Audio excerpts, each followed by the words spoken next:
When you work at a theme park, you've got to love the people, but there are some that will drive you nuts.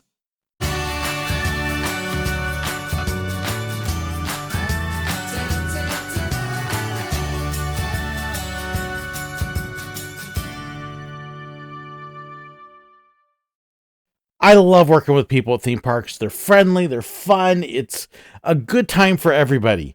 But there are certain people that will drive you insane, that seem like their whole goal is to just mess up days, or they don't even realize they're doing it. These are 6 types of people that would drive us theme park workers crazy. The first one, the know-it-alls. These are the people that they're big theme park fans. They may have worked at a park or they travel to them a lot. They're people that enjoy going, and they think about it and study it, and sometimes they end up thinking they know a whole lot more than they do. These are the ones that you run into when you're in line and you hear somebody say, "Oh, look at that big scary roller coaster." And they're going, "Well, it's not that big. It's only 80 feet high, and it only goes 27 miles an hour, but it feels like it's faster because it's in the dark." Look, dude, Space Mountain is scary for people, okay? It just is.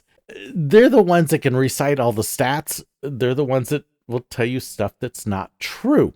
They're the ones that sometimes bite into these really silly conspiracy theories about parks and try to tell you about what's going on behind the scenes and backstage, and you're just kind of sitting there going, you got no clue what you're talking about. They'll talk about incidents that happened at the parks and lawsuits and people injured, and you're going, that never happened, dude. Just shush. These are the ones that you wish would follow that age-old adage that says, better that people think you're a fool than to open your mouth and prove it. I love talking to people on lines and stuff and sharing what goes on. But, there are definitely times when you're better off just saying, can it? Don't. Number 2, the rules don't apply to me. These are the people that think that they're just really special, that they're first, that they can do whatever they want. That fence that cuts off the lawn, who cares about that? Let's hop over the fence and take a picture. They're the ones that don't see line cutting as a big deal. We see that whole group just skipping through the line. Excuse me, where are you going? "Oh, we got somebody up there. Doesn't matter if y'all are waiting. We can go on ahead." They're the ones that see a door that says employee access only and go, ooh, what's inside? They just don't think that rules apply to them. They're the ones that when I was taking pictures at Disney and I would have a line of people waiting, would jump right up to the front. And I was like, well, excuse me, sorry, there's a line. These other people are waiting. Well, we paid so much money to get in here. Yeah, so did they.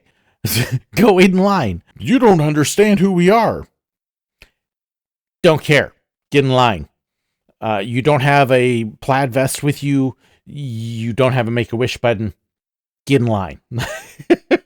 Yeah, they would bother us just because of the attitude of, you're here to serve me, and I am grandiose and awesome, and you should be bowing down and licking my feet.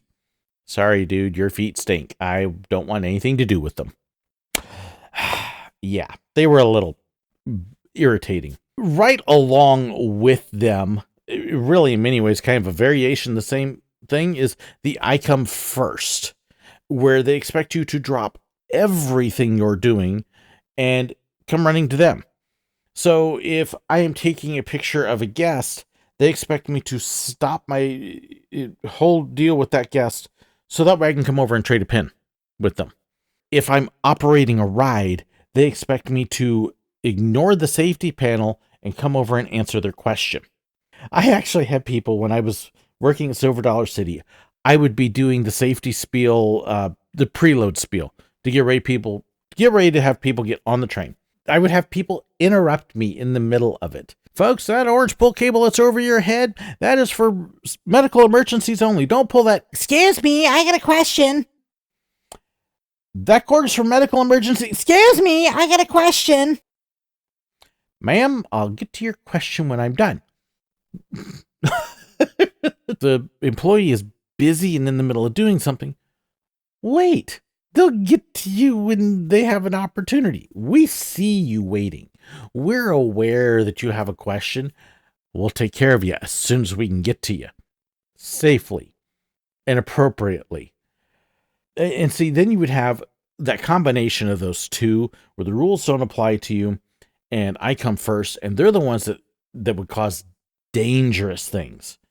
The ones that, would try to hand a kid over the safety rail to somebody who was on board a train that's pulling out of the station, and the person on the train would hop off a moving train to go get the kid and then try to get back on a moving train. The whole, we come first, the rules don't apply to us. Like, oh my gosh, these are the ones that scare you because you think they're going to get somebody hurt or killed. Please don't be one of those two. Everybody pays to get into a park. We want to make everybody happy. We've got to make you follow the rules like everybody else. Number 4, the blabbermouths. These are oftentimes actually genuinely nice people, friendly people. They're just completely unaware of what's going on, and the ones who take 10 minutes to say a 30-second deal.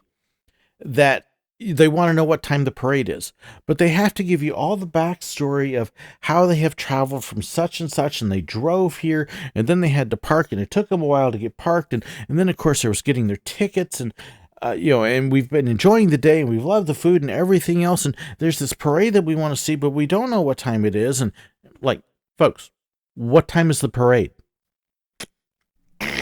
Don't need your life history, don't need your life story. Just get to the question. Get to the point. Especially when I'm busy doing a job and there's other guests around and other things. I don't want to be rude and cut you off, but especially if I'm doing a safety critical thing where I've got to deal with a moving train or, operating a ride or something, I can't sit here and wait 10 minutes for you to give me your life story. I have to do this job. And you're taking up all that time. It's taking away from everybody else. Even if it's something as simple as taking a photo, I don't need the whole background.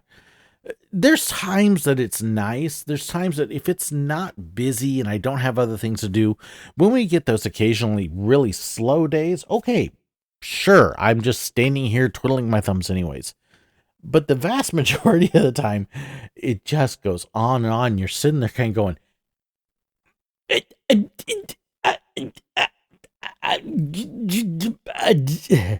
you don't want to be rude, but you gotta go. I'm like, folks, I have to do this job. Be aware if you are one of these that you talk a lot, or you notice that people just kind of start trying to pull away when you're talking. Maybe you need to shorten and condense up what you have to say. Like I say, it's not that you're mean, but my goodness, especially when you've got a job to do, you can't take all day to listen to that. And it would drive me nuts, drive me insane. And it was so hard because you don't want to be mean, but you got to tell them sometimes, folks, you need to get to the point now, or I have to go because I have to do this. Yeah, I hated that part, but charting it up. Number 5, the just mean people, the ones that they get pleasure out of getting other people upset, the ones that deliberately say things to annoy other people, to offend other people. These are the ones that would walk up to the characters and very loudly say, "It's just a person in a suit." Okay, first off, your whole point in saying that is to be a jerk. Second, you're saying it loudly to get everybody mad. Who are you trying to impress? You're not impressing anybody around. The ones that have to make it all about them a lot of times. Yeah, kind of a variation of the I come first, but this is a whole nother deal. These are the ones that will wear offensive things in parks just to do it.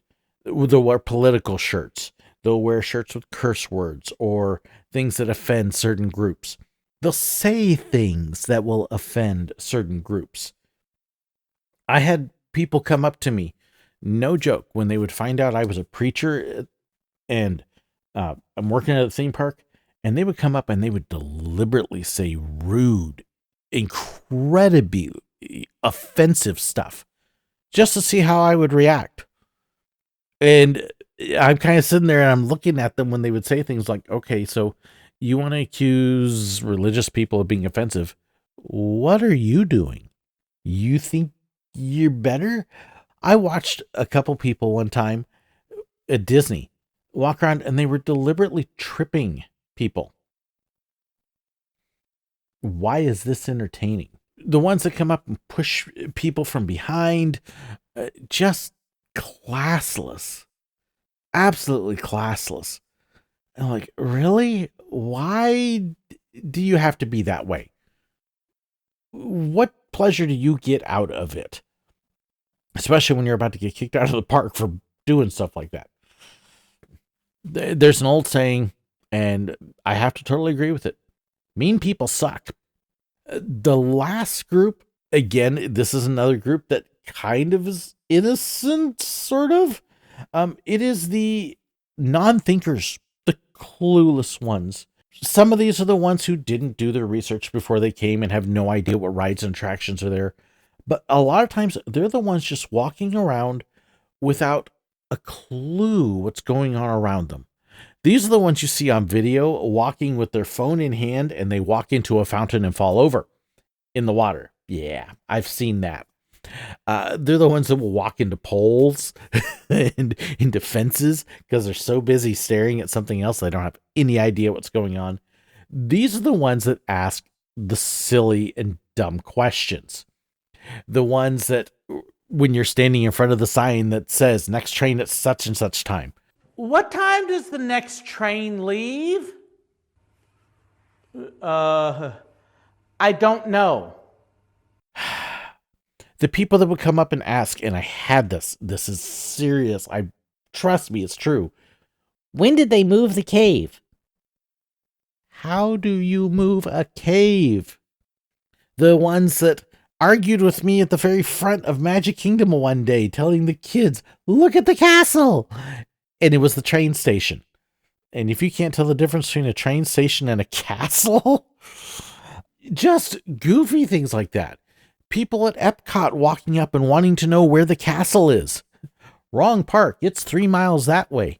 Or where is Harry Potter? He's over at Universal. This is Disney. Not the same. I'd have people at Disney come up and ask me where Shamu was. He's at SeaWorld. Wrong company. Hello. What's going on inside? Yeah, they just, not a clue. Not a clue. The do you work here? What gave it away? The goofy outfit? The name tag? Hello. They were the ones, of all people, there were some people that we would go backstage and we would complain about. The mean people in particular. Those are.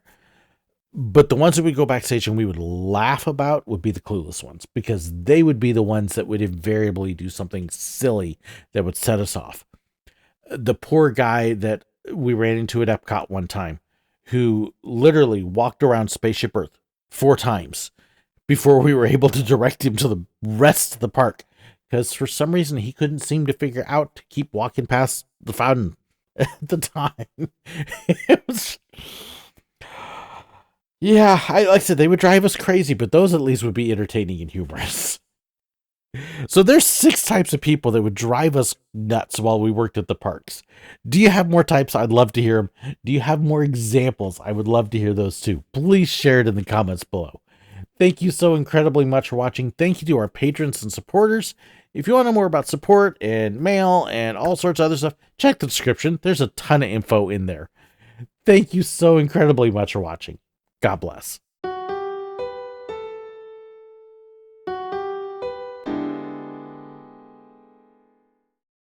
I hope you enjoyed this video. Please let me know your thoughts, your comments, your suggestions, your ideas. Be sure to share them in the comments below, or you can contact me. There's information in the description that has my email address, fan pages, information about merchandise, and so much more. So be sure to check that out. Don't forget to hit that like button, share the video, and if you haven't already, hit the button right up there to subscribe. And in fact, if you did enjoy this, I've even got another video for you right here. And also about these wonderful people here, those are my YouTube members and my patrons, the ones whose financial support makes this possible. I couldn't do it without them. If you want to know more about that and the perks that come with it, well, be sure to check the description. There's a link right down there. Thank you so incredibly much. God bless.